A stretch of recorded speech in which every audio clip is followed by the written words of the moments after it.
मग सोनिया गांधींच्या आजारपणावरती असेल, राहुल गांधींवरती असेल, उद्धव ठाकरेंवरती असेल, शरद पवारांवरती असेल, लटकती भटकती आत्मा काय प्रकार आहे हा? भटकती आत्मा काय प्रकार काय हा? पवार साहेबांविषयी भटकती आत्मा म्हणालात, उद्धव ठाकरेंना नकली संतान म्हणालात, हा? तसंच पोअर लेडी.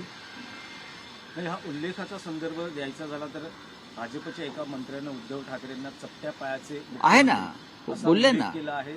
त्यावरून ना हे असे तुम्ही बघा, ही भाषावली बरं का, हे शब्दरत्न उधळायला सुरुवात भारतीय जनता पक्षाने केली या राजकारणामध्ये.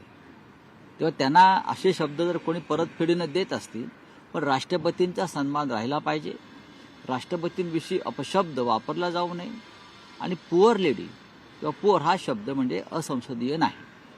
रावसाहेब, एक राज्यातली बातमी आहे की SIT स्थापन केली गेलेली आहे.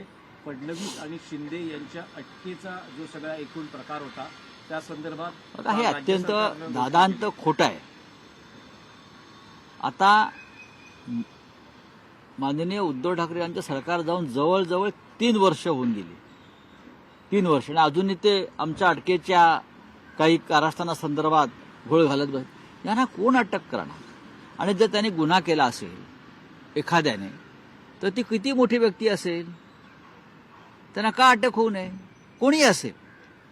मग आम्हाला ज्या अटका झाल्या ती कोणती कारस्थानं होती? ती खरी प्रकरणं होती का? हे कोर्टानंच सांगितलं. मग त्याबद्दल ह्यांना अटक करायची, यांच्याविषयी SIT करायची.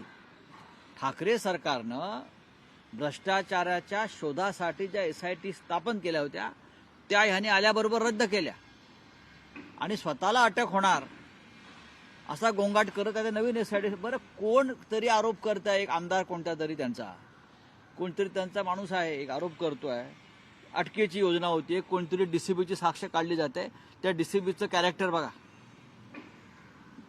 एकनाथ शिंदे हे अटकेला घाबरून भाजपात गेले. त्याची SIT चौकशी व्हायला पाहिजे की त्यांना कोण का अटक करणार होतं, आणि त्या अटकेला घाबरून एकनाथ शिंदे भाजपात गेले. मग त्याची चौकशी करणार का SIT? की देवेंद्र फडणवीस यांनी पोलीस महासंचालकांना हाताशी धरून 2019 साली विरोधी पक्षाचे फोन टॅप केले, त्यांच्यावर पाळत ठेवली, आमदारांना धमक्या द्यायला लावल्या पोलीस खात्याकडून. हा एक गुन्हा नोंद झाला. त्याच्यामुळे त्यांना भीती वाटत होती का हे सगळे प्रकरण धागेदोरे माझ्यापर्यंत येतील आणि मला अटक होईल. हा तर सगळ्यात मोठा गुन्हा होता. मग आल्याबरोबर ती SIT का रद्द केली हे त्या शहाण्यांनी सांगावं. जे पुन्हा परत आले आहेत ना, जे शहाणे, त्यांनी सांगावं की तुम्ही हे सगळे गुन्हे रद्द करून काय मिळवलं. तपास पूर्ण व्हायला पाहिजे होता, म्हणजे कळलं असतं कोण कोणाला का अटक करत होतं.